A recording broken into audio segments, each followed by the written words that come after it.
Okay, good evening, everyone. I'm going to call the Marion Township Board of Supervisors meeting to order. Time is now 7:01 p.m.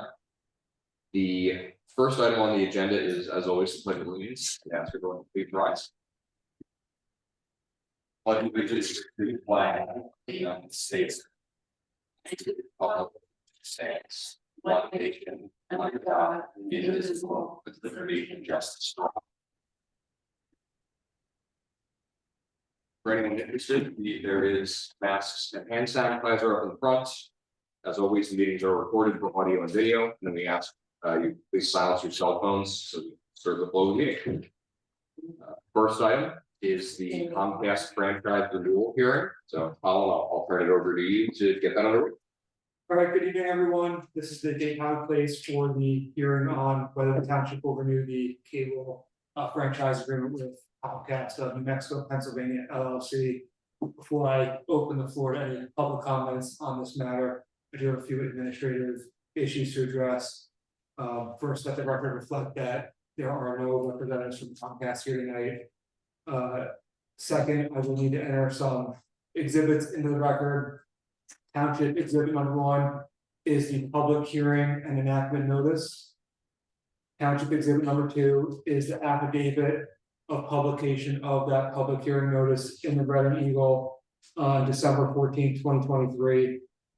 Exhibit number 3 is the proposed ordinance whereby the township will authorize the renewal of that agreement with Comcast. And exhibit number 4 is the proposed agreement between the township and Comcast, which is also exhibit A to the proposed ordinance. All right, so with those administrative matters being addressed, before the board takes action on this item during regular business, do any members of the public here tonight have any comments on the potential renewal of this agreement with Comcast performance in general? Okay, let the record reflect that nobody has offered public comment on this topic, and in that instance, that would conclude the public hearing on this topic. I'll turn it back over to Peter. Thank you, Colin. The next item of the agenda is to approve the minutes of November 11th workshops meeting. I'll make a motion. Second. Roll call. Peter. Aye. Irene. Aye. Okay. Next is to approve the minutes of the November 16th Board of Supervisors meeting. I'll make a motion to approve. Second. Roll call. Peter. Aye. Irene. Aye. Okay, and we're going to table the approval of minutes for December 16th workshop meeting as they are not yet done. Irene, do you have anything for the treasurer's report? No, not really. As you could see by the bills, we had a lot of payouts this month, and that's because of the CMS bill for culverts. The only other issue that I have, and I guess, Colin, if I could direct it towards you, we have a credit card in Jim Brooks's name. Is it okay to just destroy that? I'll take care of everything at the banking level to make sure that that's not reissued in his name again. You can immediately after you've accepted his resignation, or if you have done so already. Yes. Yeah. Yes. So with that, we're going to be accepting based on the time frame of what we have to accept the resignation. I believe that's going to be January's workshop meeting based on 45-day window on that. So we won't officially accept the resignation until then, but as Jim is no longer actively participating in board meetings, Irene, I would say it's prudent to shred that card and the account. Okay. Thank you. Thank you. Next is to approve the payment of bills for December 2023. I'll make a motion to approve the payment of the bills. Second. Roll call. Peter. Aye. Irene. Aye. Okay. At this time, I'll open up the floor to public comment. Anyone wishing to address the board, we ask that you come up to the podium there and very clearly state your name, address, and your public comment for the record, as well as please sign in on the sheet in front of the room. Seeing no public comments, we'll move into the main items for discussion. We do not have anybody on Zoom other than John and Sileski. He's in another room. Yeah, that's okay. I think first item is the Comcast franchise renewal, which we just held a public hearing for. It has been advertised and we are now able to adopt the ordinance. Is there anything extraneous that we have to do with that, or just we have a number for that particular ordinance? This video 7. I don't know. Can I approve it without the number? Yes. So I'll make a motion to adopt the Comcast franchise renewal ordinance. Second. Roll call Peter, Aye. Irene, Aye. Okay. Next is the adoption of the 2024 budget. This was accepted at November's Board of Supervisors meeting. We had advertised this on Saturday, November 18th, and made it available for public inspection. We received no requests to inspect the budget during that window of time. I'll make a motion to adopt the 2024 budget. Second. roll call Peter, Aye. Irene, Aye. Next is the adoption of the 2024 real estate, streetlight, and sewer levy rates. This would be, we have a resolution number for that?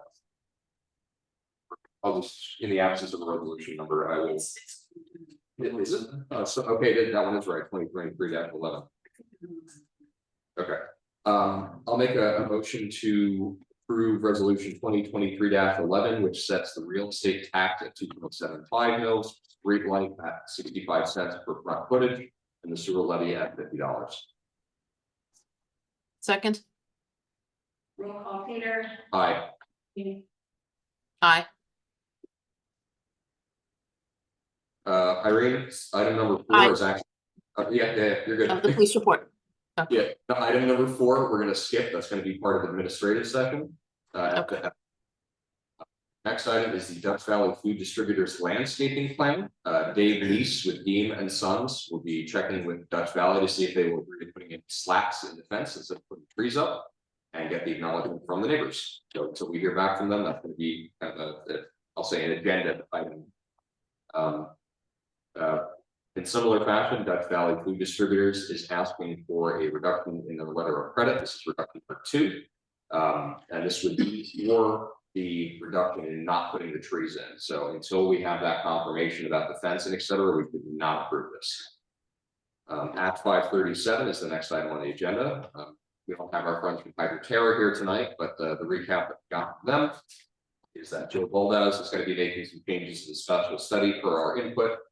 To more, I'll say more definitively flesh out the tapping fees and other fees to provide a more holistic picture around the impact to those who are affected by this. Attorney MacFarlane will be reviewing certain things around that special study. First Developer is working on the agreement with the WSA, and we should include a clause in whatever we have as an agreement with the WSA to reevaluate any arrangement that we have when the time comes to actually connect the public sewer system to the WSA. Sewer management program letters. We have an old guidance on management disposal guidance book that was adopted by resolution last month. Hydroterra submitted a draft letter. Sue, I need to give that to you with the craziness. I'm sorry, the craziness that I had at home. I just didn't get a chance to do that. I'm going to shrink that down so that it's 1 page, so that's a little cheaper because we don't have to do the 2 sides. It's going to be a little more readable for people. I'm still going to shoot to have that done for you this week. Might get time tomorrow during the day. I know, but if I don't do it, soon, I can use it. Yeah, I'll email it into the calendar. But the goal here would be to get that sewage management program letter to let people know what's going on with that and the changes around being able to have the pumper hauler do the inspections. Peter, just a quick note. Yeah, go ahead. Just a quick note on that. I think Melissa put together a short newsletter type of thing, and so I would think that would go in with the Hydroterra letter too. Oh, perfect. So Perfect. yeah, yeah. Okay. We would need a motion to approve the mailing of said letter. I don't know if we want to just preemptively authorize the sending of the sewage management program letter and the newsletter, so that we can do that potentially at hand between meetings. printing costs, we had gotten some quotes for, JDM is $64 for, so it's, I think, 800 copies. $64 for black double-sided or 320 color double-sided, which we will not be doing. Double-sided. We also got a quote from Little Mountain Printing for $195 for black double-sided or $340 for color double-sided. So if we reduce that down to one sheet single-sided, it could probably come in to about the $64 range plus whatever the postage is. So I'll make a motion to approve the mailing of the sewer management program letter and township newsletter. Second. Roll call Peter, Aye. Irene, Aye. Kelly, I saw your hand go. Was there any room in that newsletter for the community association to have as part of it? I haven't looked it over yet, but I'm sure we could probably squeeze something for it.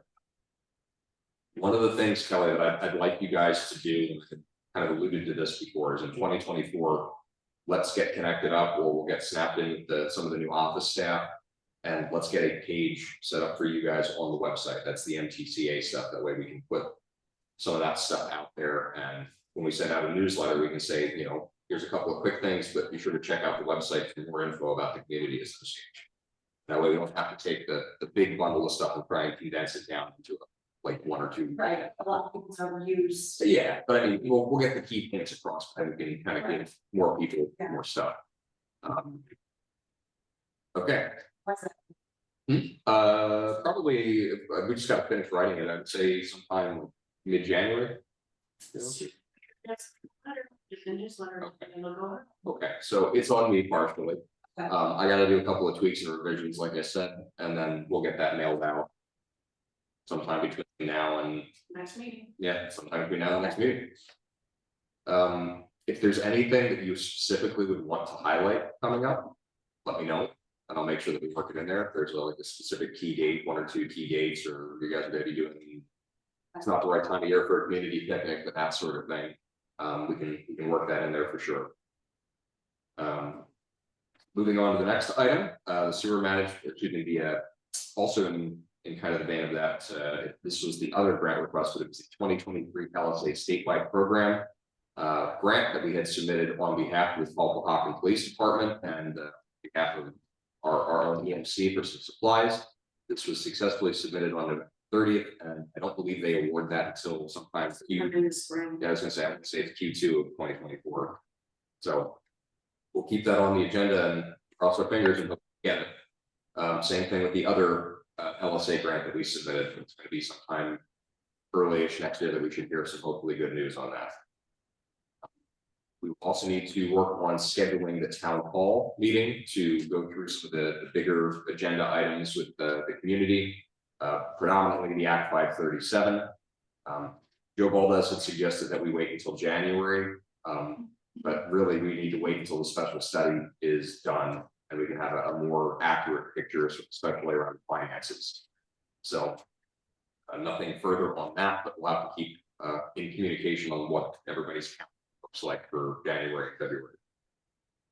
Supervisor Brooks tendered his resignation. We have until 1/12/2024 to accept that resignation, and then we have 30 days after we appoint a new supervisor. Deadline for the appointment would be February 11th, 2024. I'm going to be trying to set up some stuff next week because I have time off of work to have a executive session, essentially to sit down with some folks and discuss some of the issues in the township and see who is going to be the best fit to replace Jim on the board. Irene, I'll be in contact with you to see when works for you, and we'll down maybe like Dunkin' Donuts or something with the individuals and just have a nice quiet chat and see who is a good fit for the board. Can the public be aware of who those individuals are? Let's say we have a list of, I don't remember everybody's name off the top of my head, but we had 3 people to formally submit. Only 2 people? Okay. It was Jesse Hafer, Anthony Edsel, thank you, I was drawing a blank on his last name. And there was a 3rd person that I actually approached who was out here trying to do a write-in campaign on election night. I don't think he ever actually came into the office, but I suggested if he did have an interest in being a supervisor, now is the perfect opportunity to try to do that. So bare minimum, if anybody else has an interest, please submit something to the office, but we'll schedule interviews with people. Same thing that we did when we had to appoint Jim the first time. Okay, I just don't next. want to have a pandemic after this. Yeah, that we'll be 2 for 2 on that. I'm really hoping we don't keep that track record going. Good.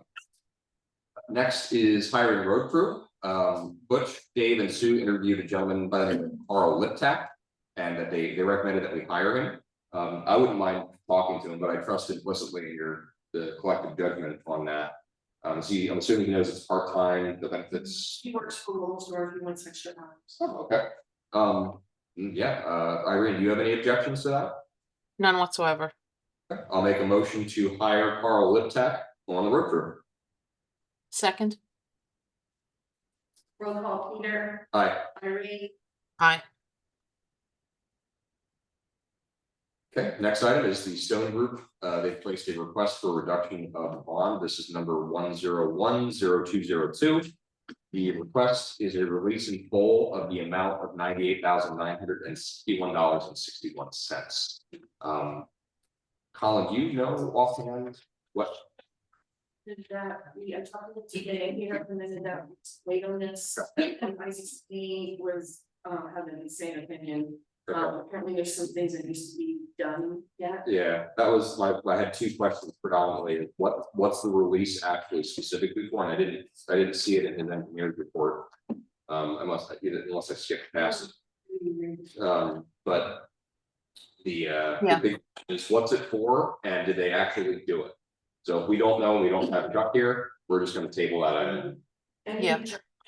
Chuck had sent an email on that issue, and there was a couple items that he needed to have completed. So it was in Chuck's last email. So some items are not complete. Okay. It's on page 3. Page 3. That was the number 3. I think that's. Yeah. The self-record one.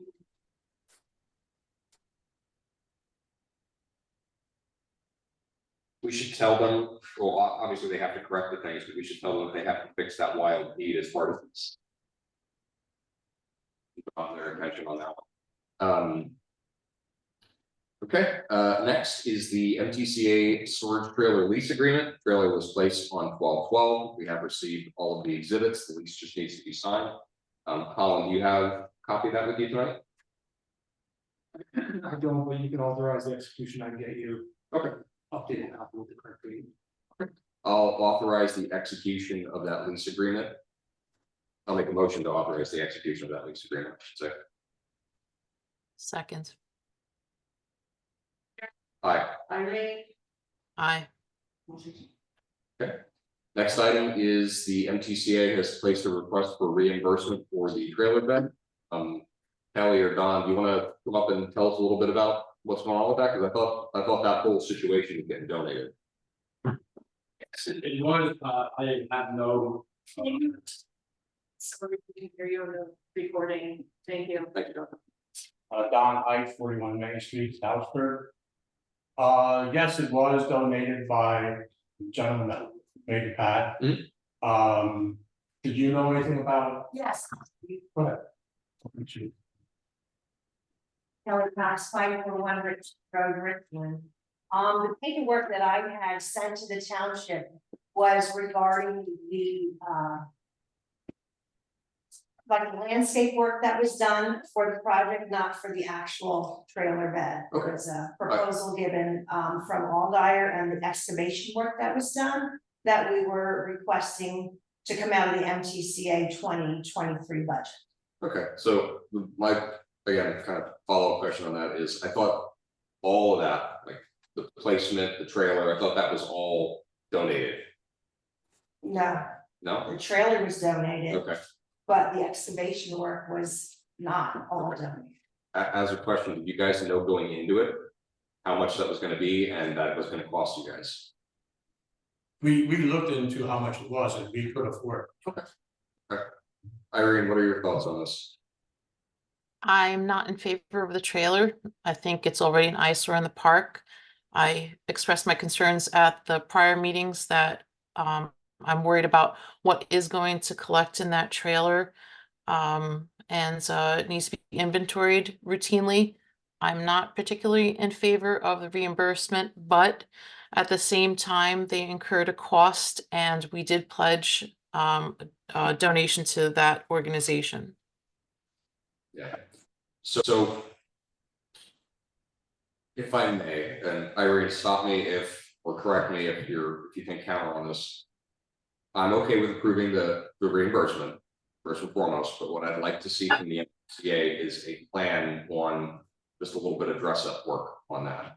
Not expecting like engineer drawings, but I want to know what your vision is and when you think you're going to go through the process of putting up some of the facade stuff that you had discussed or decorations to make it less of an eyesore for what Irene just said. Please also make the reimbursement contingent upon execution of the lease. Yes, thank you, Colin. So Irene, do you have any objections to, obviously, if we reimburse for what Colin said, making the reimbursement subject to the execution of that lease agreement?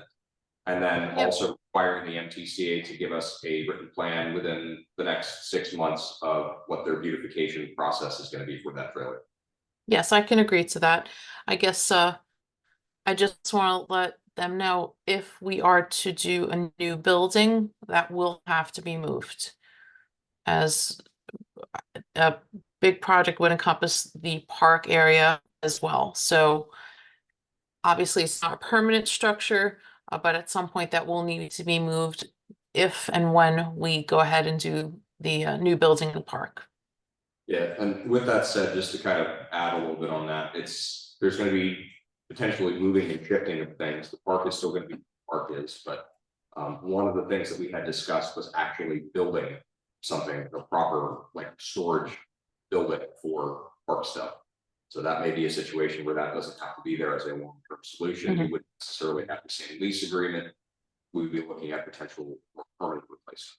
Well, next time you come up with some kind of a plan to use the playground, that we won't, interfere with your plans. Well, hold on. So there isn't a left out plan yet. Irene is just warning you that if we have to do anything with the building, which we're probably going to have to do, and it involves shifting stuff, there's probably going to be a situation where we would have to relocate that trailer, like as stuff is getting bulldozed here or whatever. And so hopefully it's not permanent. It's not set in stone. We don't know exactly what's going where. It's temporarily going where. All of that is still in flux. Irene is just letting you know that is something that we're going to have to handle at some point during that process. So we'll have to move that from point A to point B. And ownership of the contents of the trailer, that needs to be clear, because the township will not take ownership of items that belong to the MTCA. Well, that's kind of the critical thing of having you guys take that register of stuff that way we don't have any liability for it. And we know that if there was something, what was in there. And I think it's equally important. I think we probably touched on this before. If we didn't, I'll touch on it now. You really need to keep MTCA stuff in there. You shouldn't be keeping like Don stuff or Kelly stuff. No, it's not storage. Yeah, it's not a storage bin. Yeah, I'd say that's as much a safety for you guys from a liability standpoint as it is anything else. And like I had stated before, what's happening is there's a little bit in everybody's mind. Insurance have it all. Oh yeah, I'm in complete support of not having other entity, whether it's the community association or the township. Those assets shouldn't be distributed in people's personal property. Having it all in one place where it should be makes perfect sense to me. So I just want to make sure that we don't go the opposite direction. We see an overflow of like, oh, well, we had this extra thing, have space for it. You don't put a second story. Exactly done. Okay. So I'll make a motion to approve the MTCA's reimbursement request contingent upon their execution of the lease and the furnishing of a written plan for beautification of the trailer within 6 months. Second.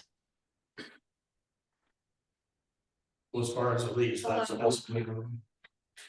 Roll call, Peter. Aye. Irene. Aye. Thank you. Thank you. So he doesn't have it with him tonight, but we've authorized him to reach out and get in contact with you guys in between meetings and get that squared away, so we don't have to wait for the next one to motion for it, so. I think Colin will probably be in contact with either you or Kelly about getting that executed at some point in the near future. Yeah, sure. I mean, I can provide it to Sue and reach out to Kelly. Yeah. So, I'll follow up tomorrow. yeah, Okay, I'll follow up on Wednesday. thank you guys.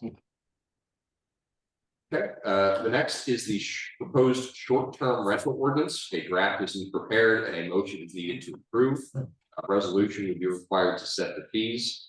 I don't have any problems or objections with the ordinance. The stuff that you and I had talked about is all stuff that has to be handled through zoning at some point. About the maximum periods of short-term rental. Unless you got to change of mind or change of heart. No, if my recollection is accurate, I believe that I wanted the board to review some of the discretionary and legislative open-ended questions presented by that ordinance. For example, whether the township will be enforcing the entire property maintenance code or specific sections thereof when, inspecting these units. So I think there are questions that need to be answered before we enact this ordinance. Yeah. That's probably best done at workshop meeting. Okay. So I'm happy to identify, I think I have already done it, but I'm happy to identify. Right. So if you need additional recommendations or input from me when discussing those, issues that I identified, happy to do that. Would you be able to come to the January workshop? Potentially, depending on the weekend. But until that happens and we have a final draft. Yeah. I can't, I just can't. Yeah. add. Oh, yeah. So my thinking, and I must just miss that section of but my thinking is if the property itself, if you were living there as a person, is subject to the entirety of IMC. It's, if you're renting it out, it should be subject to the same sections of IMC. We also want to make sure that like the ones that we looked at for Wilmsdorf also zeroed in specifically on safety things, like smoke detectors, GFCI outlets in the right places, things like that. Yeah, and most of that is already.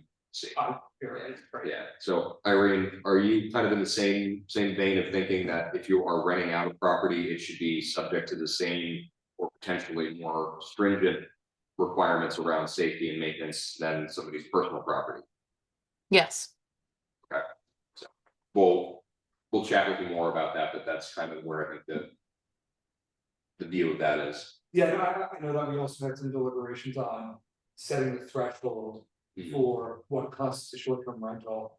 Okay. And I believe that Sue or you had followed up with me on that definition to the extent of someone who rents it 3 or 4 or 5 times in a 6-month period. Yeah, I can't remember if that was me or you. Yeah. Yeah, and then I think my follow-up question on that was, are we able to limit what a short term? And you said that was zoning. My Right, so, yeah. So if you want to limit the districts where short-term rental is permitted, you could only do that through an amendment to zoning ordinance. I don't really think that's necessary at this time because it's not a use contemplated by the zoning ordinance and therefore it requires zoning hearing board approval via special assignment. So the zoning hearing board already has the power to regulate. Okay, and then the other question was, is there a way to limit what is the maximum length of time that you're doing short term? Because I think fundamental difference between short term. Yeah, that's a key element of other short-term rental ordinance. Typically, it specifies, not Not executive rental for not more than 30 days. Yeah, my concern though was you have a property that is essentially functioning like a hotel. It's just a string of short term all year long. I wanted to have something in the zoning that would limit the amount of time that you'd be able to do that, so that you weren't just, I'll use the Airbnb example, having an Airbnb 24/7, 365. Otherwise, it's. And there are 2 properties. And there are 2 properties that are like that, but otherwise you essentially have a hotel hotel without the regulatory oversight requirements of a hotel. So, Yeah, I'd have to think about that. yeah, and the last time I asked you about this, you were like, I'm pretty sure that it's zoning, it's not something that you Yeah. can do through ordinance. So give that some thought, Yeah, but that's the actual bits that we had looked at, other than some of the questions that you just highlighted. The flash of that particular ordinance looked good. Good. I like the way that it read. There's just a couple little things that need to nail down. Like I said, it's mostly to prevent a long-term and structural use of people snapping up properties and turning them into Airbnbs. That's what happened with these. Exactly. No. Because that's a relatively new thing in the grand scheme of things, and it's something that is very, very, very, One was just transferred to some different. yeah. So it's something that we need to be, I wouldn't say being proactive to, because it's already happened, but as reactive as we possibly can on before this bigger thing. Similarly, the proposed long-term rental inspection ordinance and fee schedule, we got a email from Craft where they had given us some sample ordinances. Irene, you and I have to read through them and find bits and pieces that we like to kind of blend them together into what we think should be the proposed long-term rental inspection ordinance, which, correct me if I'm wrong, would be applicable. This is like the company supposedly. So, next item on the agenda is the emergency management coordinator report. We do have John on the line. I don't know if John is available or if we need to come back. John, hey John. Hello. You hear me okay? Oh, yep, we can hear you loud and clear. I'll turn the floor over to you. All right. If I can ask with regards to the ordinances and laws and stuff you guys were just talking about, is there anything in there with the, I guess, the renter's ordinance, I forget what you guys called it, as far as whether it's craft or fire department maybe, or what, as far as doing fire inspections on those properties? I don't think there's anything specifically for fire inspection, but there is stuff in IPMC around certain safety things like smoke detectors and stuff like that. the craft needs to pass the property before a permit is issued for that use. Yeah. And that All right. considers, fire and other safety and Yeah. welfare issues. Yeah, correct. So I think kind of extension to Colin's point, there's craft before the permit gets issued, we'll look at it. There's some glaring safety hazard, they're not gonna approve it. Okay, because I'm with regards to the incident last week at the location on Conrad Weiser Parkway, when I went out with code enforcement, that property, that apartment, the location there was deemed uninhabitable, and several other safety issues that were found. And I guess we found a lot more safety concerns, but I guess some things we couldn't enact on just yet. Because I want to try to work towards being able to actually get a true fire or safety, I guess it'd be a fire safety inspection of that location of the specifically that the second floor at the motel there. I did have conversation with the new fire chief as of January 1st. We've been talking a lot in the last couple of weeks, and we're in agreement of some significant safety issues for firefighters with steps being broken, etc. That as far as jeopardizing firefighter life safety, rescuer life safety. So I know that's something I'm going to be pursuing, and the next fire chief, Steve Weaver, is very, very interested in working on that also for the safety of his guys. It was very, very good conversation we had on it. But back to the main report is from Saturday, several of the items, the command case, some of the file boxes, some of that stuff is starting to show up. So I'll have that probably done by Tuesday or Wednesday next week to have everything over to Sue as far as the final numbers for 23 to finish out the year. I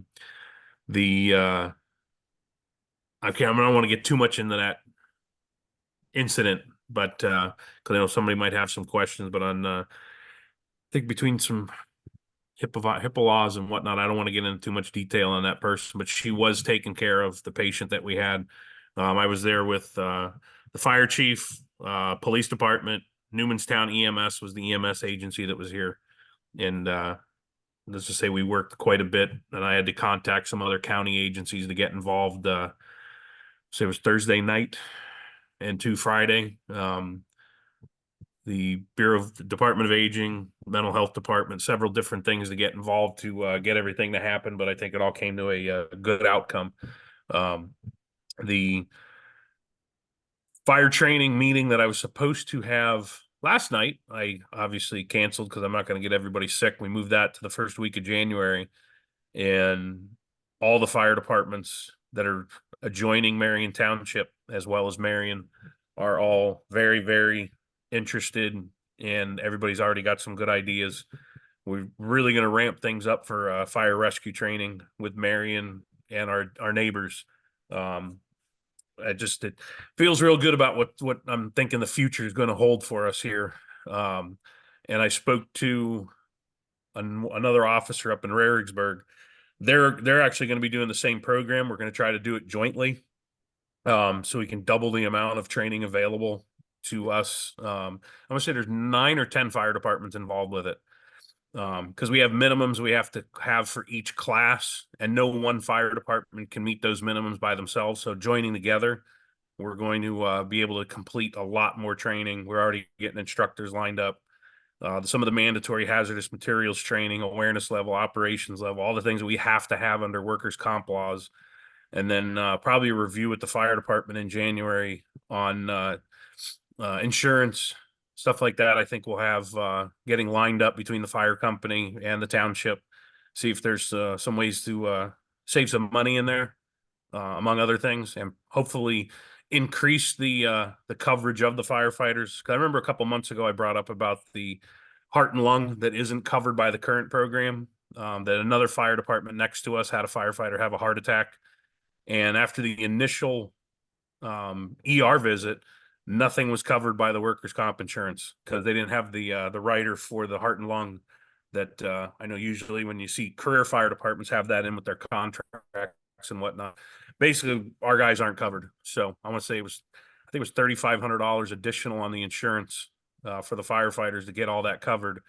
So if we can find a way to maybe save some money, that might be a wash, I'm hoping. So there's nothing more that has to go to the township. Did we hear back from EMC about that? Because I know we had inquired about them adding. Yeah, I think EMC did not have that. John, if you could find a carrier that could provide that, let us know. VFIS, Volunteer Firemen's Insurance. Get me the paperwork. Yes, ma'am. I think that was about it.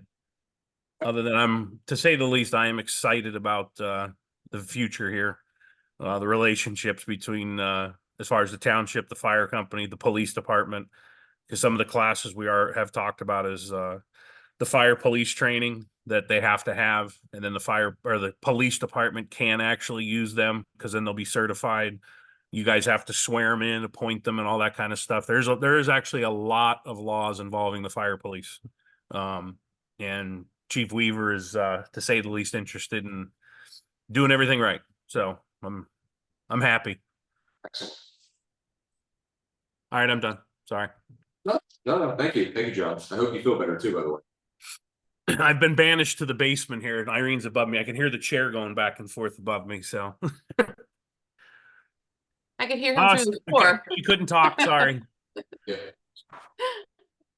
Okay, so we're going to move into the next item, which is the EMC equipment. John has provided quotes from various sources for some things to essentially assemble a command center, command post in the event of emergency. The first is a Pelican Vault V730 CAE, which is, I'm assuming, the hard case that you had talked about. Yep. Yeah, that's $199 on Amazon, which it seems expensive, but that's actually, for what that is, that's a pretty good price. I had to price those out. The kit's online. You can buy those kits with all the components in it for $2,200 to $2,500, which I could not warrant those purchases. So for probably the cost of the case, and I think maybe, and I already have a lot of the stuff, probably $100 worth of 150 at the most. I can have the command case for disaster response, for fires, whatever we have. And I mentioned it to some of the firemen, and they were a little excited about that too. So working Okay. together. Go ahead, I'm sorry. Okay, next is the two SKB waterproof file cases, also from Amazon for $169.99. We need two of them, so it'll be $339.98. For ICS forms and FEMA Burke's damage assessment forms. Two magnetic dry erase boards for $67.89 each, for a total of $135.78. And an extreme canopy. This is a heavy duty green pop-up tent, 10 by 15 with side enclosures. This is $1,485. The total for all this is $2,159.76. Which is still well within the budget line for EMC and EMC equipment for the year. So I'll make a motion to approve the purchase of the EMC equipment as listed for a total of $2,159.76. Second. Roll call, Peter, Aye. Irene, Aye. Can I guess ask as an aside on this? The purchases we make from Amazon, I think maybe it's time to set up a township account so that our tax exempt form is available. And this I way. actually did, I have that done as far as Okay. anything I've been ordering has been with the tax. We're not paying taxes on it. Okay, good. So all good. that stuff has been done. And then on that, because there's some of the buttons, I actually didn't order as many of those items. Sorry, Peter, that you actually read off. I Yeah. found some cheaper, well, let me put not cheaper, less expensive versions of some of that equipment to save some money. And I know, and Sue directed me back to the meeting minutes, January 26th, I found where you guys did approve for the hazmat gear, the booms, the pads, that if I can go ahead and finish out the budget with that stuff. But just so you know, like for the containment, anything spill wise that we have with the storm drains in town, that's what this stuff is going to be for. Any spills for any kind of, not that we've already had 2 tractor trailers, tankers crash in the township. But when we have the fluids down, the mitigation for that, some of this equipment, once I work out the details with the fire chief, so some of this stuff is actually, I'm going to have over at the firehouse, obviously for their immediate use. But now we're seeing more and more issues with the electric vehicles and the batteries, between the acids, between acid and base chemicals being involved. That's some of this hazmat gear also that other than the county has, nobody else has it. And it's too long of a delay. That's why, again, I said this back in January and you guys all approved it then, but I just want to make sure everybody understands again why we're doing what we're doing.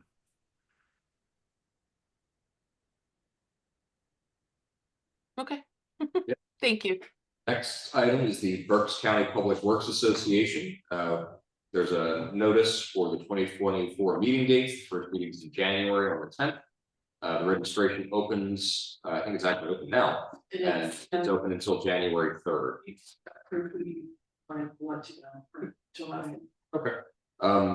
So I say let's make a motion to authorize the attendance for anyone interested on the supervisors, office staff, or road crew.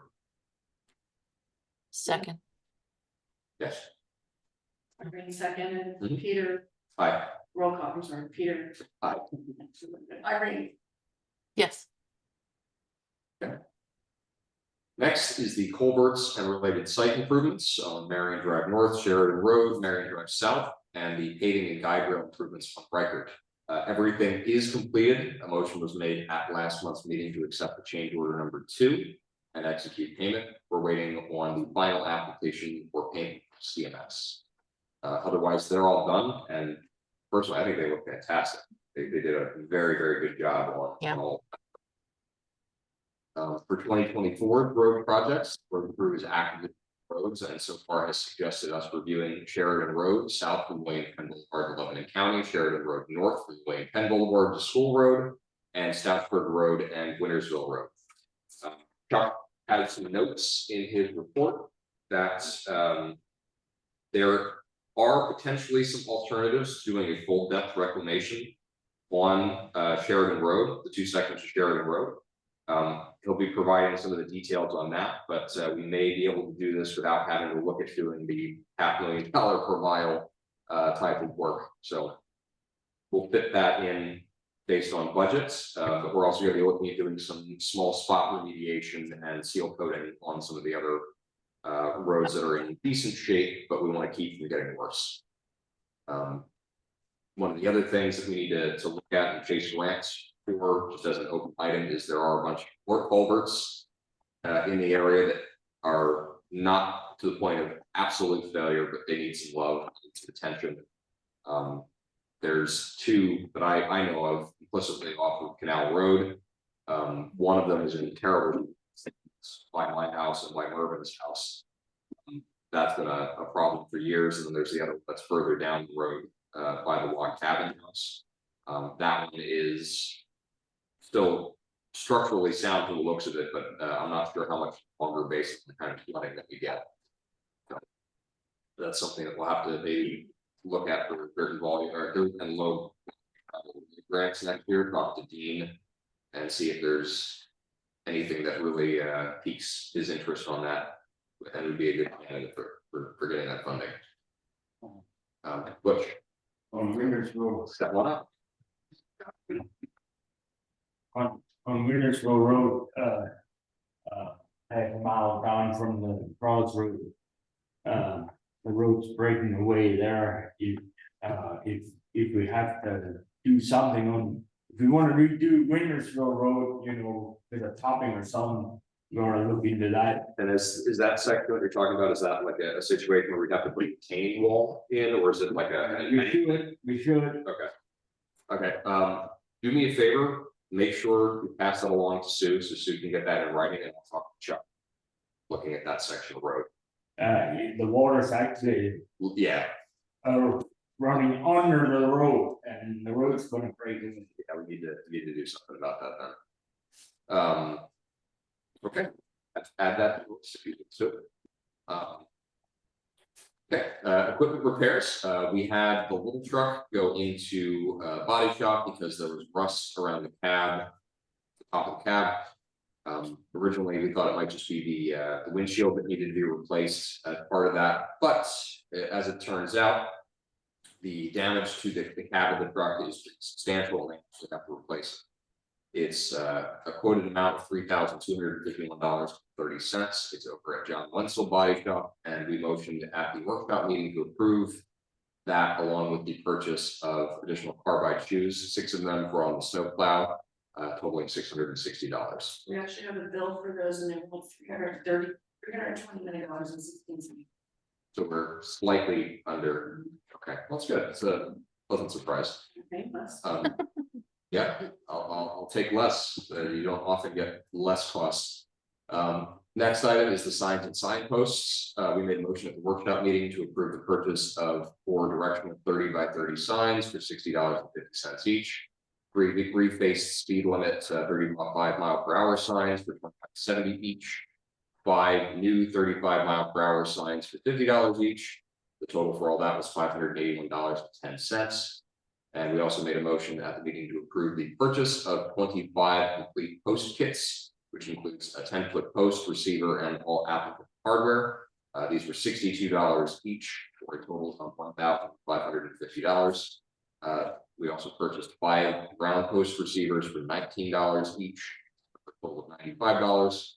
The grand total on all of that signage and equipment was $1,645. Next item is the Eagle disposal contract. Expires March 31st, 2024. So we will need to put this out to bid. So assuming we're going to need to make a motion tonight to authorize the solicitor to put out the request for proposals and bids. And is that for waste, And recycling, no bulk items? we actually have both items. Bulk items Yeah. and landfill services? I don't, yeah, so I don't know about the landfill service. Current contract. I know there was talk last time about tweaking it. Yeah, Well, the town doesn't bid landfill separately, right? Yeah, we'll have to check that. Pretty sure it's included. But yeah, I would expect it to be included. yeah, we did, I believe we did this the past 3 years, so it's been about 4 years since I did that particular contract, but I think it's all there. Really, we wanna get what we have, and then if somebody wants to go above and beyond that, it's even better, but we wanna keep the same level of service. So in that case, I just want to make a motion to authorize Kazakh staff's preparation of a request for proposal concerning waste, recycling, and local items and landfill services. Okay. I'll make a motion. Can I just make a motion on what Colin just said? Yeah, yes. Okay. Thank you, Colin. Second. Oh. Roll call, Peter, Aye. Irene, Aye. Next item is Oh, guideway. Oh, yes. Excuse me. Yeah. Did we authorize my advertisement of that?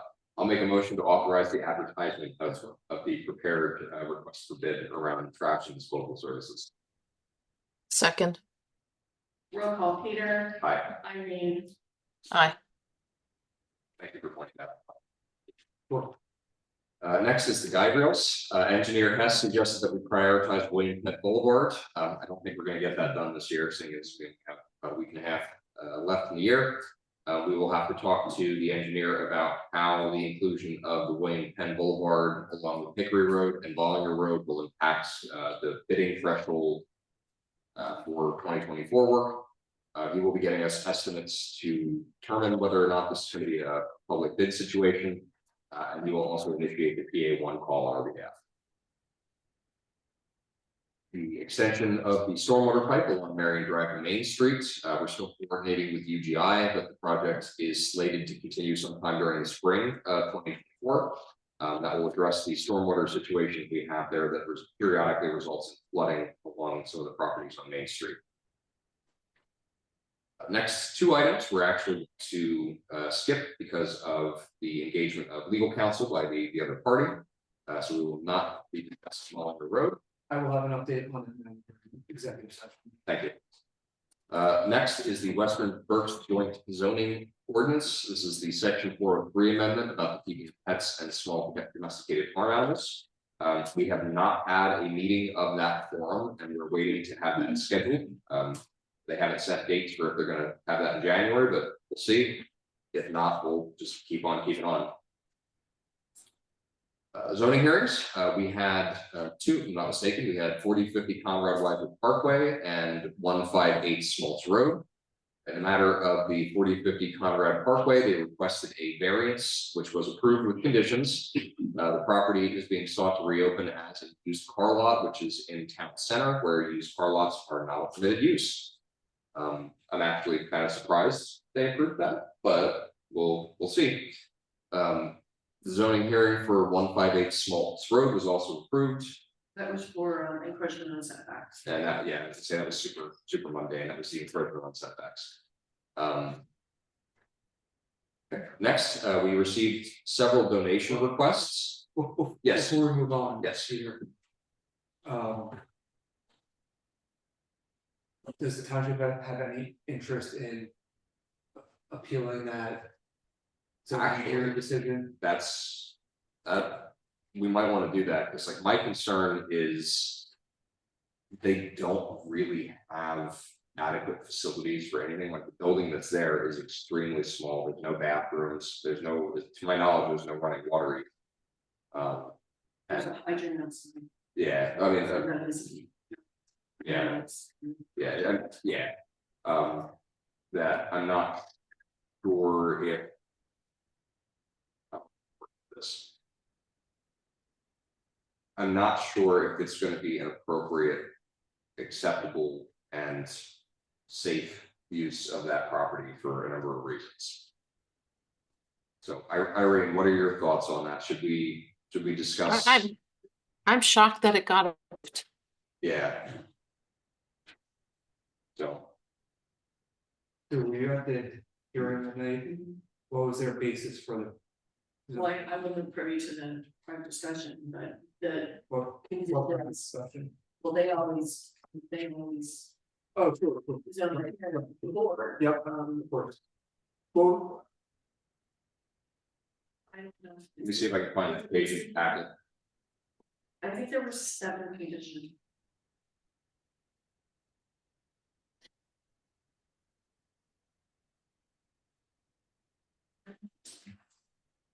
See if I can find it. How long did the hearing last? Well, there were 2 of them that night, so it was, his part, because he had an attorney, he said it was a good hour, Who was his attorney Johnny. and what was their basis for hardship? It was a used car lot before. And you can't put anything else. Because it's very narrow, you can't build a house. It's in town center, you can't build a house. It's long. This way. I mean, it's this thing. Yeah, I don't think it's, I can't I find don't it. think it's in here. I mean, there was a letter from SCE with conditions, Yeah, and I'm pretty sure that they well, I saw, conditioned everything. I was gonna say, I saw Chuck's thing before the hearing was extremely thorough. And I want to say there was probably in excess of 20 points that he outlined as areas of risk and concern. So, And Mike was at the hearing from Mike from SCE, I think. yeah, speaking entirely candidly, I'm not. Irene, I'm shocked that it's approved, but Let me ask you this question. Outside of the use. If all of the health safety and welfare issues are addressed at the property. Yeah. Do you mind if that use occurs? I don't care that it's a car lot. My concern is that they're gonna be able to do it right. Well, I assume that the zoning hearing decision conditioned the grant of the variance, compliance with all their federal, state, and local laws, rules, and regulations, in which case. They'll still need to get all the permits Yeah, that's required to operate this business. okay. So if you don't, I don't object to it being a car lot. The one thing some of the concerns that I had was lack of running water, the need for people that are working there to use facilities during the workday. A lot of safety things around that sort of thing, but also maybe putting up some sort of barriers so that you don't have once. That's. Thank you. Taking away that little driveway at the alley there, that's spillway, they have to put a, they have to put up some kind of a. Shrubbery Thank you, Dave. to prevent like to run in the backyard. The setbacks 20 feet. from the front or the back. 20 feet from the back. Okay. Of the lot. is there any redevelopment of this property occurring? No, Subject to redevelopment review? No. They have to do a stormwater management mitigation. Right. They have to provide PennDOT approvals for the driveway on 492 if they have it or get it. They must have, they can, run it with a job one, porta potty outside, Yeah. that's legal. They have to get permitting. for It cannot be sublet. That's okay. everything. Based on that and what you kind of highlighted, that they are gonna have to go through things. Well, did the zoning hearing decision condition the Those grant things, Yeah. on those things. compliance with all laws, rules, and regulations? What the things. It did. Thank you. Thank you, Dave. Okay, so All of the conditions of the property existing there are also noted and expressed on one board member. okay. So with that said, I'm more comfortable with that now.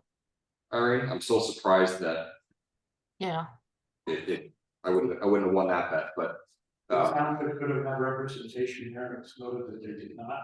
okay, That's the one thing that his attorney. yeah. Will there be an employee at the premises full time? No, yes, no. When I wrote in capacity. Yeah, and say if they're open 8 to 5, they have enough time covered, whether it's one full-time person or 2 part-time people. But okay, What's the, I'm assuming Yeah. there's definitely a period in which we're. 30 days to appeal, the hearing was on the 7th. So you'll have until January 6th to file a notice of appeal. Which would be between meetings, so You would have to make a decision. based on what we just talked about, I'm much more comfortable with that premise, because like I said, I don't have an objection to it being a used car lot.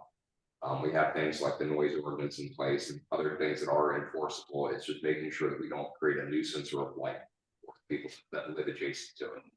You also have the property maintenance code. Yes. Issues were raised about lighting, so it wouldn't be offensive to neighbors. However, if you want to appeal the decision, I can understand why. It was vigorously talked about the condition of the facility that is existing there. Did anyone attend to object? I can't hear what, is that Dave speaking? Yes. Dave, did anyone attend to object? Did you want to get out? Any of the nearby property owners? There were, No property owners were present at the meeting. And we vigorously talked about the condition of the hotel. Whether or not this was granted for this property to be an auto sales lot is sort of separate and yet similar in ownership. He claims he had just taken ownership of this property. I corrected him on a number of misconceptions he had, that it wasn't continuously operating. And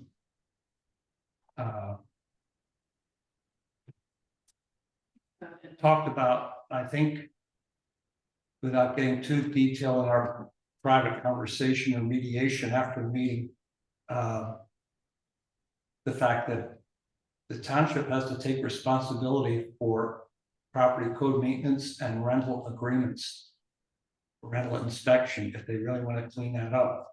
So this property was separate in that respect. However, it does, you should watch it closely.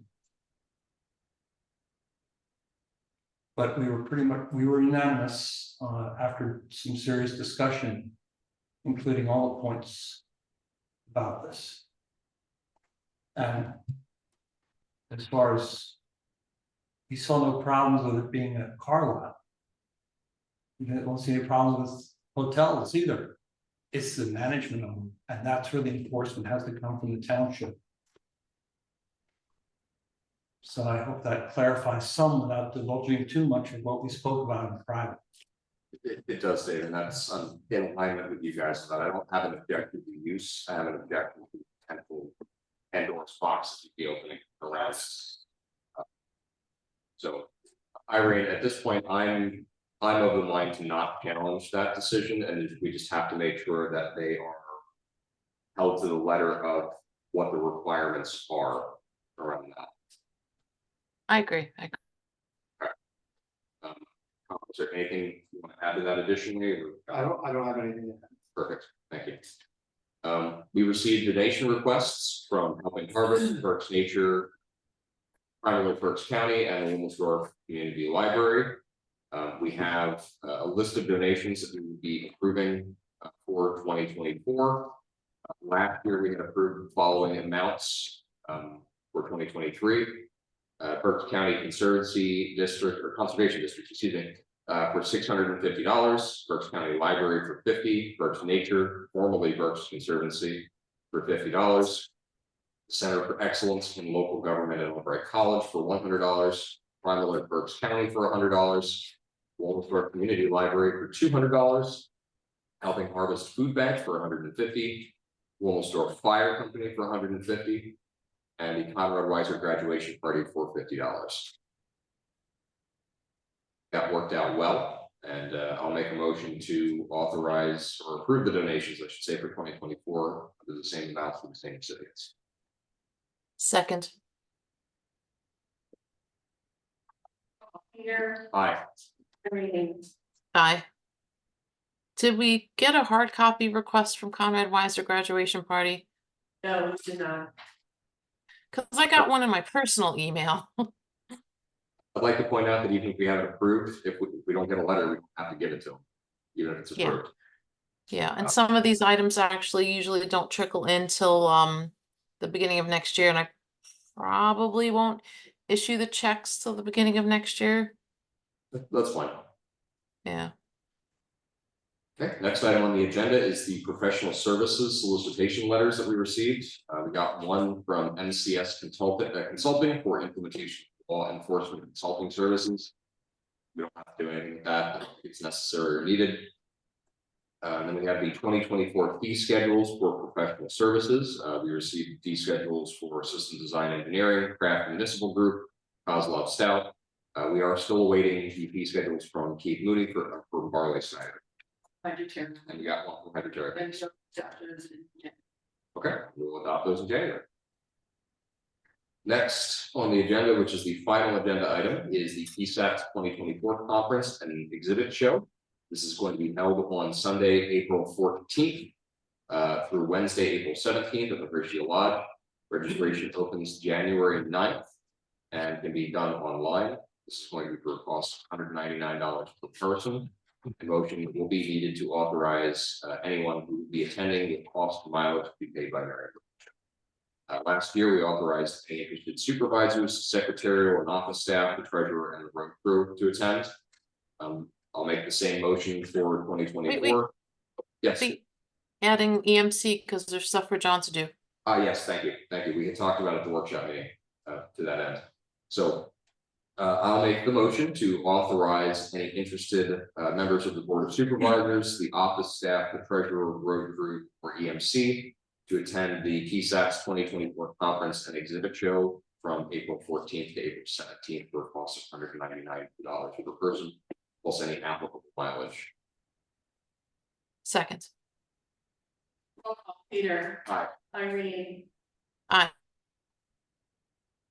Okay, I'm gonna scroll down. I will cover the police report, and then I don't have any additional comments other than I hope everybody has a safe and Merry Christmas, Happy New Year, and that everybody gets to spend some quality time with family and relax for the holiday season.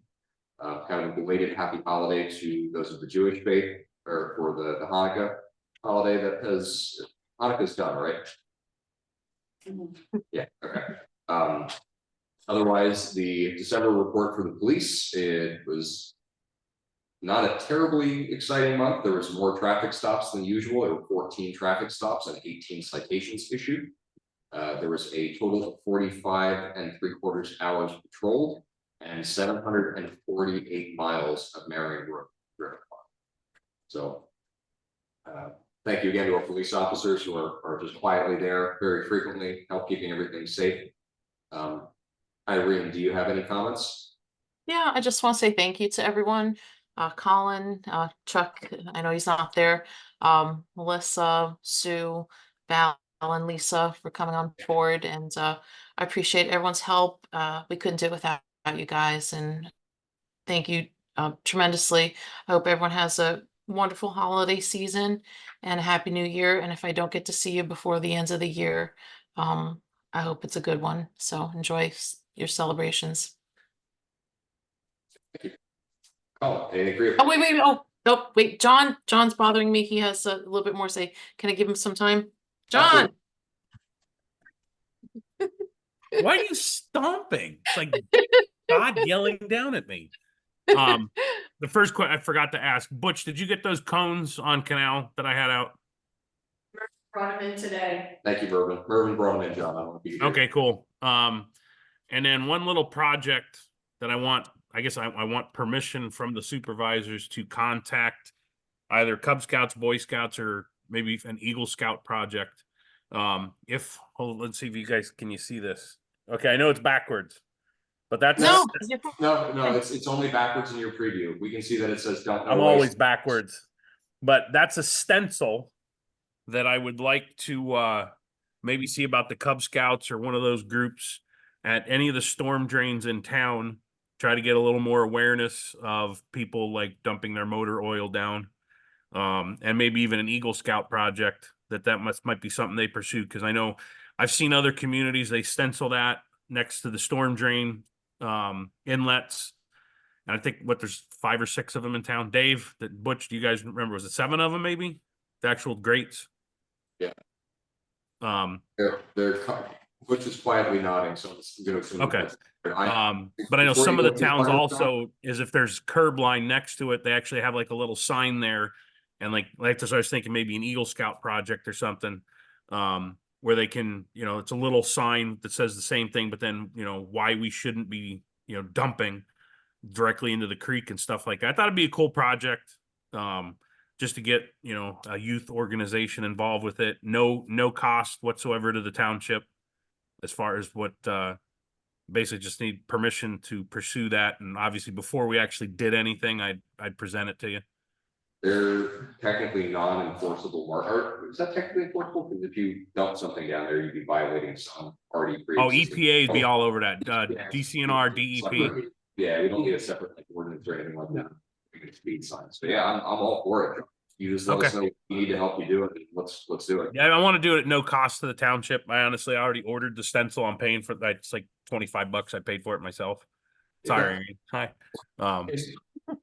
We'll have you amend the agenda, I would just ratify any actions that he takes. Well, we don't even necessarily need to take action on it. He's just asking for like future approval of this and just general awareness. Because like we're not spending any money, and we're not putting anything into place. So John, just get us a written proposal on this and we'll formally approve it. But Roger. I think it's a neat idea. So yeah, let's. All right, cool. Thank you. That's all. Okay. Anything else, Irene? No. Okay, Colin. I have nothing to report, except that I will have an update on the dice injunction act for you during executive session. Okay, fantastic, thank you. Sue.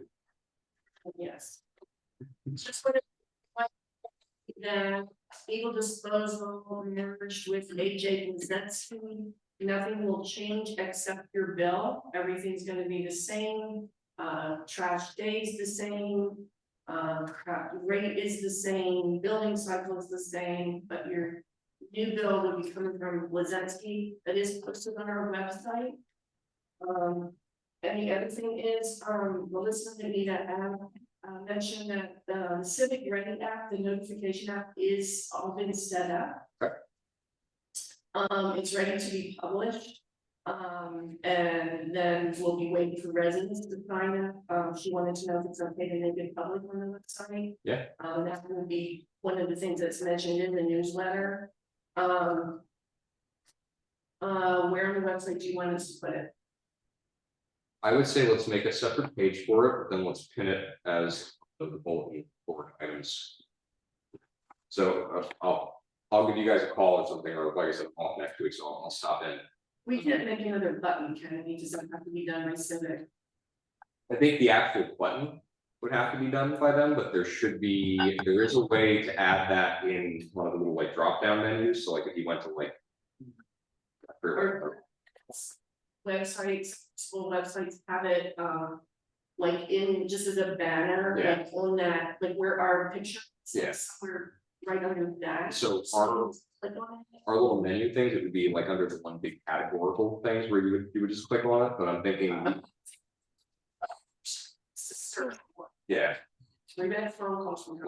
What I wanted to do is you have its long-term home, but then there's that section on the lower, like middle right. Where we can put like bulletin items, like when we had COVID about like, go here for if you wanna attend the meeting virtually. That we give it a bulletin board item that just lives there for a while Okay. and is big and obnoxious. I can help you get that figured out.